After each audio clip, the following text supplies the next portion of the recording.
Pesquisa encontra indícios de biopirataria de conhecimentos dos povos tradicionais da Amazônia sob a secreção da rã cambor. De nome científico Philomedusa bicolor, essa pequena rã é usada por cerca de 15 povos indígenas que conhecem as propriedades analgésicas e antibióticas da secreção do animal. Para o pesquisador Marcos Feres, o registro de patentes a partir de conhecimentos desenvolvidos no país gera perdas econômicas e políticas para o Brasil, transferindo esses recursos para nações mais desenvolvidas.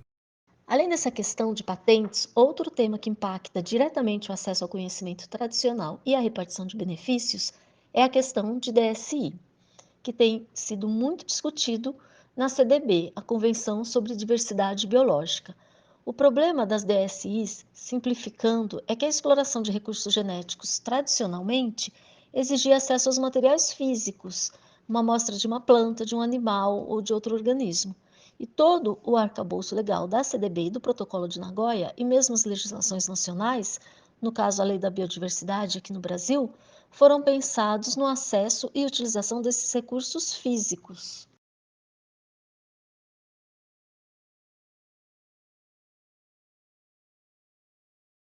No entanto, com os avanços da tecnologia e o sequenciamento genético de plantas, animais e outros organismos, as informações sobre as espécies estão nos bancos de dados. Então, o pesquisador que quer desenvolver qualquer produto pode ter informações das substâncias de uma planta acessando os bancos de dados de DSI.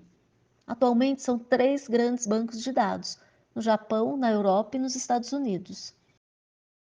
A questão amplamente discutida é como viabilizar a repartição de benefício quando os acessos são realizados em bancos de dados de DSI e, da mesma forma, como impedir pedidos de patente envolvendo conhecimento tradicional? Como o projeto GEF pode contribuir para a gestão e governança de dados e, assim, com o processo de repartição de benefícios e a conservação e manejo sustentável da biodiversidade? Para entender isso, precisamos saber o que é integração e interoperabilidade de dados.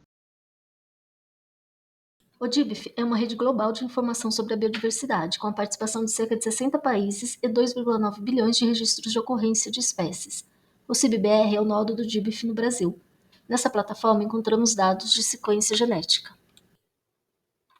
Clicando em ocorrência, abrirá uma página com todos os dados disponíveis. No lado esquerdo, em publicador, basta digitar os nomes dos repositórios The International Barcode of Life e EMBL, repositórios de sequência genética. Você pode verificar a licença associada a esses dados, fazer um filtro para o Brasil e fazer o download dos dados. Podemos visualizar dados integrados no CIBBR. Digitando o nome da rã cambor, Philomedusa, o sistema retorna o nome do gênero e das espécies desse gênero. Ao clicar no nome Philomedusa, abrirá a página do táxon, com todos os registros de ocorrência disponíveis. É possível ver a classificação taxonômica, artigos publicados e acessar o GenBank, um repositório de sequências genéticas. A última aba apresenta todas as instituições que publicaram dados dessa rã, incluindo instituições de fora do Brasil, cujos registros foram repatriados por meio da Rede Global de Biodiversidade, o DIBIF.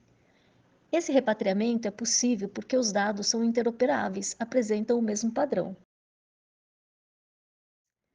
Existem poucos registros nas terras indígenas. Clicando em qualquer ponto ou registro, teremos as informações completas desse dado, como instituição onde foi depositado o exemplar, a data e o local de coleta. As listas de referências taxonômicas são fundamentais, tanto para realizar buscas de espécies quanto para viabilizar a interoperabilidade entre diferentes sistemas. No Brasil, utilizamos a Lista da Flora e Fauna do Brasil e o Catálogo Taxonômico da Fauna Brasileira, que juntas informam a classificação e nome de cada uma das 160 mil espécies conhecidas. Foram mais de 1.000 taxonomistas envolvidos na elaboração dessas listas.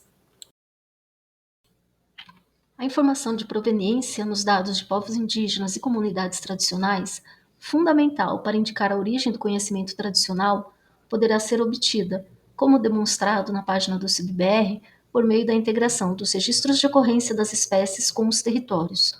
Os dados que viabilizam termos a informação sobre a distribuição de cada uma das espécies são provenientes de quase 200 de instituições e mais de 500 coleções e projetos de pesquisas, todos esses conjuntos de dados utilizando o mesmo padrão.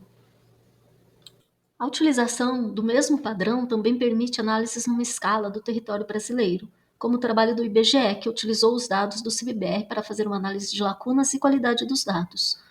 No projeto GEF, essas análises amplas permitiram avaliar os impactos das mudanças climáticas em relação às espécies prioritárias para os povos indígenas e comunidades tradicionais.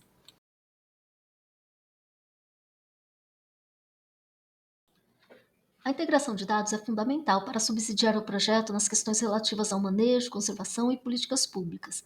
A interoperabilidade viabilizará a leitura dos dados por outros sistemas. Da mesma forma que o DIBF e o CIBBR conseguem trazer dados de diferentes repositórios e instituições, os sistemas de DSI, escritórios de patente e o CIGEM poderão fazer a leitura dos dados dos povos e comunidades tradicionais. Essas são propostas em curso, no âmbito dos princípios CARE.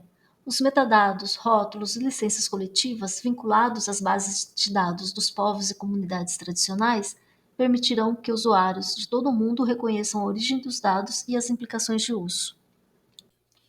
Os princípios CARE são essenciais na construção desse projeto, para trazer o protagonismo dos povos indígenas e comunidades tradicionais na governança e gestão dos seus dados, visando benefícios coletivos, autoridade para controlar e responsabilidade ética no uso desses dados.